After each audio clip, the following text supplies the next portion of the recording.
जब कोविड जैसी महामारी आती है तो भारत विश्व को परिवार मानकर वैक्सीन उपलब्ध करवाता है। दुनिया में कहीं भी प्राकृतिक आपदा हो, भारत पूरे मनोयोग से सेवा के लिए खड़ा होता है। अभी आपने कल ही देखा है, म्यांमार में इतना बड़ा भूकंप आया है। भारत ऑपरेशन ब्रह्मा के तहत वहां के लोगों की मदद के लिए सबसे पहले पहुंच गया है। जब तुर्की में भूकंप आया, जब नेपाल में भूकंप आया, जब मालदीव्स में पानी का संकट आया, भारत ने मदद करने में घड़ी भर की भी देर नहीं की। युद्ध जैसे हालातों में हम दूसरे देशों से नागरिकों को भी सुरक्षित निकाल करके लाते हैं। दुनिया देख रही है, भारत आज जब प्रगति कर रहा है तो पूरे ग्लोबल साउथ की आवाज भी बन रहा है। विश्व बंधु की ये भावना हमारे ही संस्कारों का विस्तार है। साथियों, आज भारत की सबसे बड़ी पूंजी हमारा युवा है और हम देखते हैं आज भारत का युवा कितने कॉन्फिडेंस से भरा हुआ है। उसकी रिस्क टेकिंग कैपेसिटी पहले के मुकाबले कई गुना बढ़ गई है। वो नए नए इनोवेशन कर रहा है, स्टार्टअप्स की दुनिया में अपना परचम लहरा रहा है। और सबसे बड़ी बात, आज के भारत का युवा अपनी विरासत पर गर्व करते हुए, अपनी संस्कृति पर गर्व करते हुए चल रहा है। अभी हमने प्रयागराज महाकुंभ में देखा, आज की युवा पीढ़ी लाखों करोड़ों की संख्या में महाकुंभ में पहुंची और इस सनातन परंपरा से जुड़कर गौरव से भर उठी। आज भारत का युवा देश की जरूरतों को ध्यान में रखते हुए काम कर रहा है।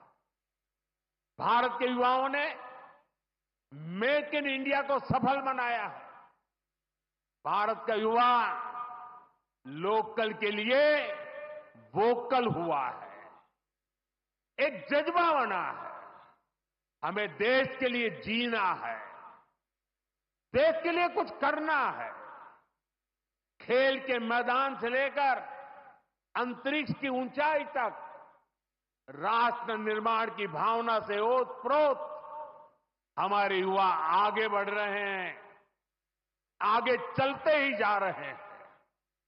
यही युवा 2047 के जब आजादी के 100 साल होंगे, विकसित भारत के लक्ष्य की ध्वजा थामे हुए है। और मुझे विश्वास है, संगठन, समर्पण और सेवा की ये त्रिवेणी विकसित भारत की यात्रा को निरंतर ऊर्जा देती रहेगी, दिशा देती रहेगी। संघ का इतने वर्षों का परिश्रम फलीभूत हो रहा है। संघ की इतने वर्षों की तपस्या विकसित भारत का एक नया अध्याय लिख रही है। साथियों, जब संघ की स्थापना हुई तब भारत की हालत भी अलग थी और हालात भी अलग था। 1925 से लेकर 1947 तक वो समय संघर्ष का समय था। आजादी का बड़ा लक्ष्य देश के सामने था। आज संघ की 100 वर्षों की यात्रा के बाद देश फिर एक अहम पड़ाव पर है। 2025 से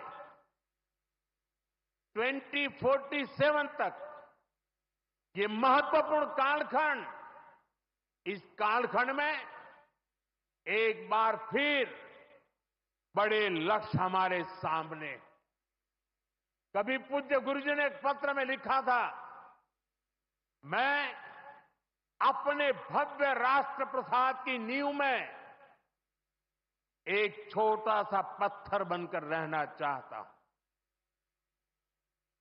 हमें सेवा के अपने संकल्प को हमेशा प्रज्वलित रखना है। हमें अपने परिश्रम को बनाए रखना है। हमें विकसित भारत के स्वप्न को साकार करना है। और जैसा मैंने अयोध्या में प्रभु श्री राम के मंदिर के नवनिर्माण पर कहा था, हमें अगले 1000 वर्षों के सशक्त भारत की नींव भी रखनी है। मुझे विश्वास है पूज्य डॉक्टर साहब, पूज्य गुरुजी जैसी विभूतियों का मार्गदर्शन हमें निरंतर सामर्थ्य देगा। हम विकसित भारत के संकल्प को पूरा करेंगे। हम अपनी पीढ़ियों के बलिदान को सार्थक करके रहेंगे। इसी संकल्प के साथ आप सभी को एक बार फिर इस मंगलमय नववर्ष की अनेक अनेक शुभकामनाएं। बहुत बहुत धन्यवाद।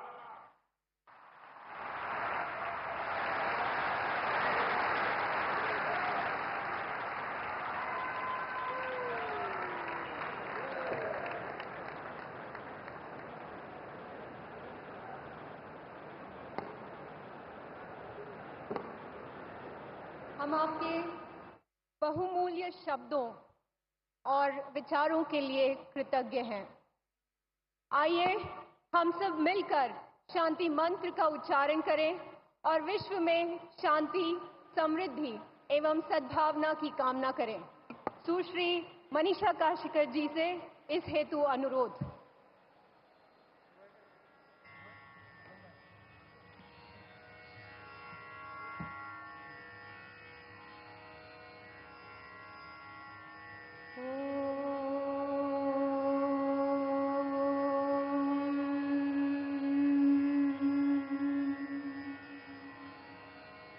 सर्वे भवन्तु सुखिनः, सर्वे सन्तु निरामयः, सर्वे भद्राणि पश्यन्तु, मा कश्चित् दुःखभाग् भवेत्।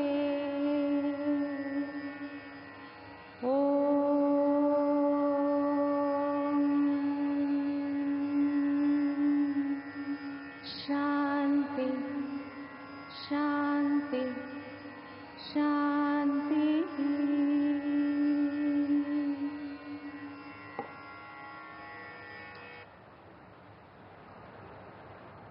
सभी अतिथियों, आयोजकों और माधव नेत्रालय परिवार का इस ऐतिहासिक अवसर को यादगार बनाने के लिए हार्दिक आभार। मैं इस कार्यक्रम की समाप्ति की घोषणा करती हूँ। धन्यवाद।